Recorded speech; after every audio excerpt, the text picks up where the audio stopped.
আওয়ামী লীগকে নিষিদ্ধ ও নিবন্ধন বাতিল চেয়ে করা রিট সরাসরি খারিজ। আমি এখন রয়েছি প্রথম আলোর এই ওয়েবসাইটে। প্রকাশিত হয়েছে আজকে 1 সেপ্টেম্বর 2024-এ। সঙ্গে থাকুন, বিস্তারিত জানাচ্ছি। আওয়ামী লীগকে নিষিদ্ধ ও দলটির নিবন্ধন বাতিল চেয়ে করা রিটটি সরাসরি খারিজ করে দিয়েছেন হাইকোর্ট।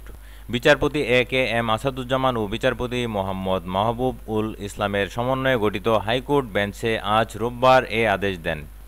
শারদা সোসাইটি নামে একটি সংগঠনের পক্ষে এর নির্বাহী পরিচালক আরিফুর রহমান মুরাদ ভূঁইয়া গত 19 আগস্ট রিটটি করেছিলেন।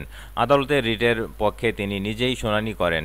রাষ্ট্রপক্ষে অ্যাটর্নি জেনারেল মোহাম্মদ আসাদুজ্জামান শুনানি করেন। তার সঙ্গে ছিলেন deputy attorney general Redwan Ahmed Ranjib. গত 27 আগস্ট আদালত রিটের উপর শুনানি নেন। পরবর্তী শুনানির জন্য 1 সেপ্টেম্বর তারিখ রাখেন আদালত। শুনানিতে রিট আবেদনকারী বলেন, আওয়ামী লীগকে পক্ষ না করা ভুল হয়েছে। রিটটি নট প্রেস করে নেওয়ার কথা জানান তিনি।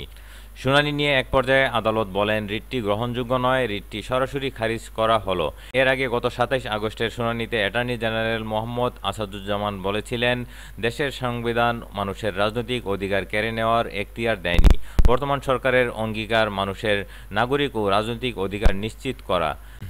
রিটটি গ্রহণযোগ্য নয় এবং ভ্রান্ত ধারণা প্রসূত উল্লেখ করে অ্যাটর্নি জেনারেল সেদিনের শুনানিতে বলেন, একটি গণ অভ্যুত্থানের মধ্য দিয়ে কর্তৃত্ববাদের অবসানের পর অন্তর্বর্তী সরকার দায়িত্ব পালন করছে। এই সরকার প্রতিহিংসার রাজনীতি করতে চাইবে। কেউ এটি প্রত্যাশা করলে তা গ্রহণযোগ্য নয়।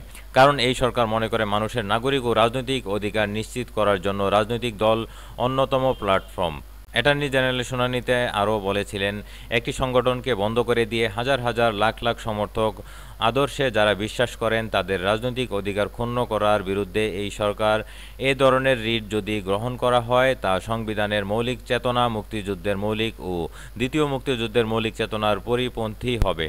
তো এই ছিল সংবাদ। পরবর্তী আপডেট পেতে চ্যানেলটি সাবস্ক্রাইব করে সঙ্গে থাকুন। বিদায় নিচ্ছি। আল্লাহ হাফেজ।